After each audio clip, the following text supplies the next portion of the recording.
It's no secret that when in need of money, someone is willing to go to extreme lengths.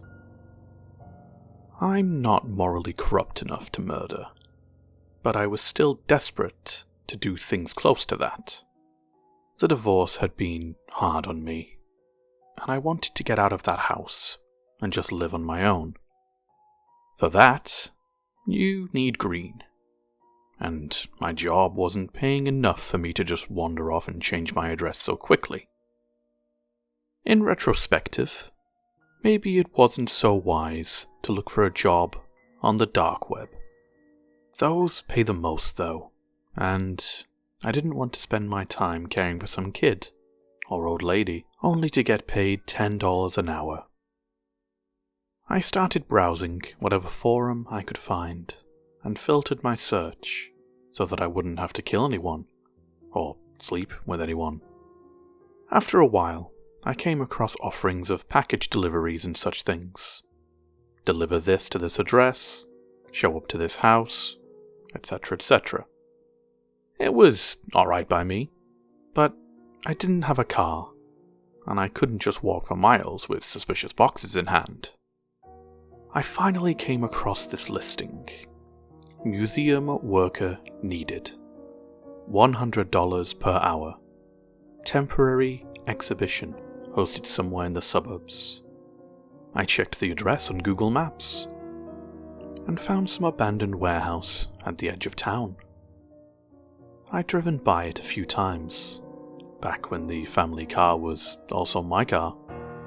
I thought I could give it a try. Maybe it was some contemporary art stuff. Some voodoo statues or cursed items.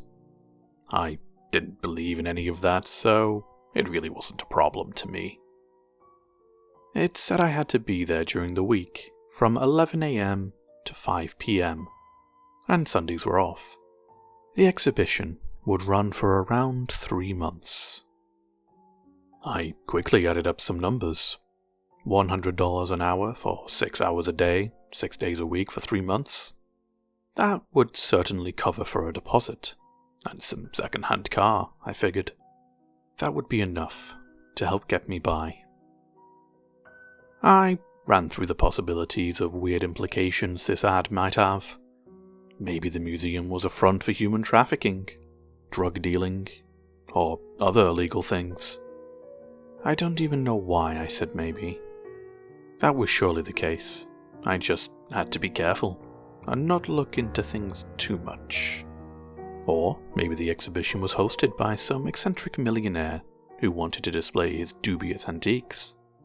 Either way, $100 is $100. I replied and got an instant response. Next thing I know, I was hired. With the little money that I had, I bought a bike and some headphones to help pass the time. I arrived to the warehouse one Monday at 10 AM, eager to get the job started and get my money. I wasn't expecting it to be so empty. The warehouse was huge on the inside, but the items displayed were very few. Mostly paintings covering the walls and some wooden statues, extremely tall. They almost reached the ceiling of the warehouse, and I couldn't really see their faces. All of them were sort of bent down, almost as if they were giants watching, so as not to step on us. Some notebooks were on display too. Most of them had drawings or scribbles. They weren't extraordinary. I really couldn't tell what I was looking at. I saw some unknown surgical equipment. It looked almost medieval. Next to it, a pair of ordinary scissors.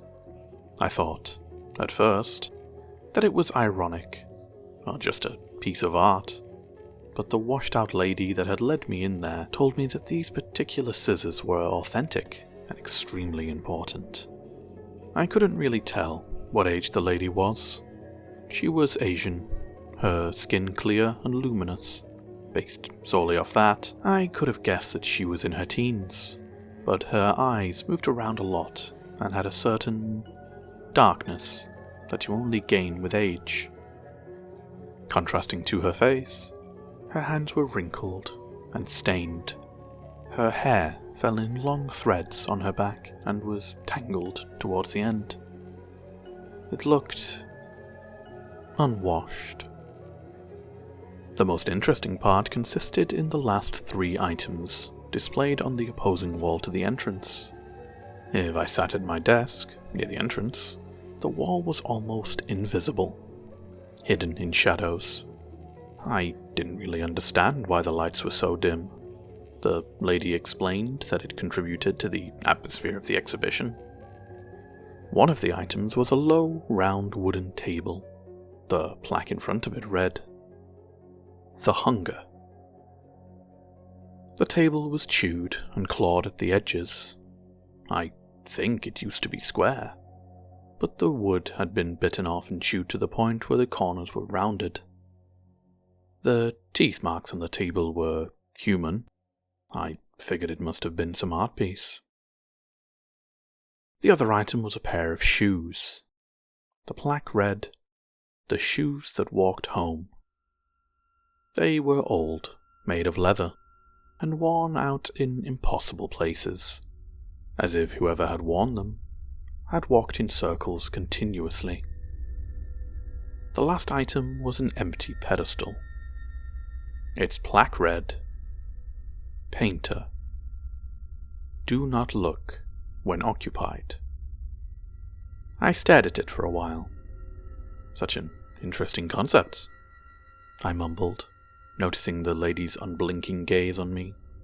"Yes," she replied. "Don't look when it's occupied, though." "How would I know?" "You'll see. It's a really easy job. You don't have a lot of duties, and you earn so much money by basically doing nothing. You must understand we value your discretion, and lack of curiosity, the most." "Yeah, thanks," I responded quickly. Suddenly, I realized I didn't really want her to leave. That didn't stop her from traversing the warehouse and shutting the door behind her, without any other formalities. I was left alone with the art. My job was to sit at the desk and greet visitors, sell them tickets. I noticed that the stack of tickets was relatively small. They didn't really expect visitors. As I imagined, the warehouse was at the edge of town, and nothing really promoted this exhibition. No one was going to come. I decided I would put on some music and study the paintings. I got up and moved in front of the first, titled My Mother. It showed a beautiful sea landscape, the crystal waves melting into the bright shore. It was the type of scenery you'd find before a storm, so bright and yet ominous, as if it knew what it awaited. I couldn't find any trace of a woman, however. Right when I was about to move to the next painting, my neck tensed up. It's impossible to describe it, the sudden alarming urge to run. The panic that builds up in your chest. I was afraid to turn around, and yet I hated having my back turned to the room. I took a deep breath. I'll count to 3. 1, 2, 3. I didn't turn around. I kept locking eyes with my mother, afraid to act on the impulse of running back to my desk. After torturous moments where my heart was threatening to jump out of my chest, I did a swift turn and then plunged back to my desk. "Whew," I said out loud. "This place is creepy as fuck." "Why?" "Because, I don't know, it's just fucking odd. I wouldn't pay money to come here." My throat was so dry, it was itching. In the cold air, drops of sweat began gathering on my forehead. My eyes darted to various points of the room, to the paintings, to the statues, to its corners. Who had spoken? Who even was that? I stared at the closed entrance door. Who is that? I got no answer. Fuck off, just answer me. I heard you loud and clear. I know someone's in here. You have to... I began hopelessly. You have to buy a ticket to get in. I heard a clatter in the back of the warehouse.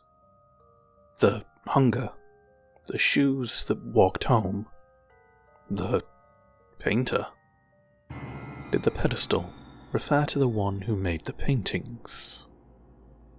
I stood up and made my way slowly to the back. I kept looking at the floor until I saw the edges of the hunger. In the dim light, I could make out the shadow of the pedestal, and on it, I saw the shadow of a figure. It looked humanoid, like someone crouched over. I couldn't tell which direction it was facing. I was so cold.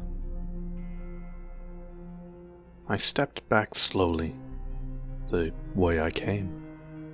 At last, after what felt like billions of years, I sat down on my chair.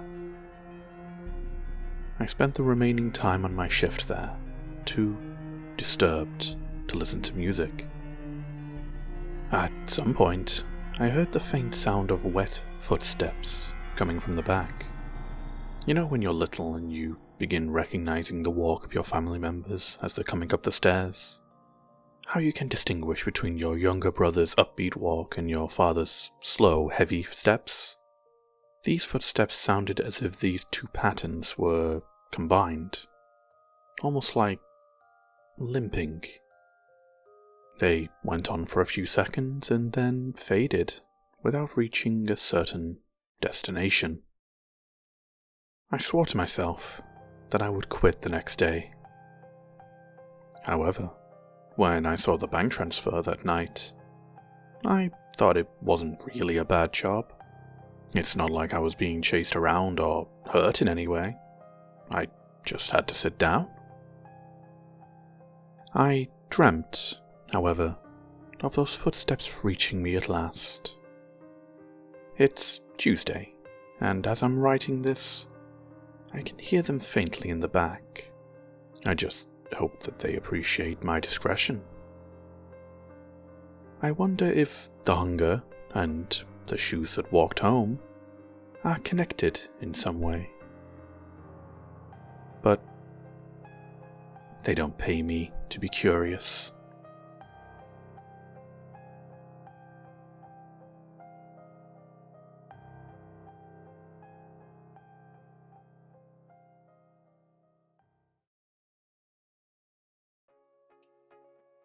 Ooh, great take on the Five Nights at Freddy's getting paid bank to do a risky security job trope.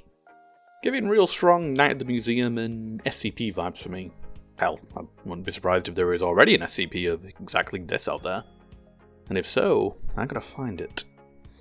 Big thank you to Helena for writing this one. Hopefully we get more parts and can see what becomes of our unfortunate protagonist. But there's some links in the comment section below to Helena's posting account and Buy Me a Coffee pages. Thank you as always for checking out the video.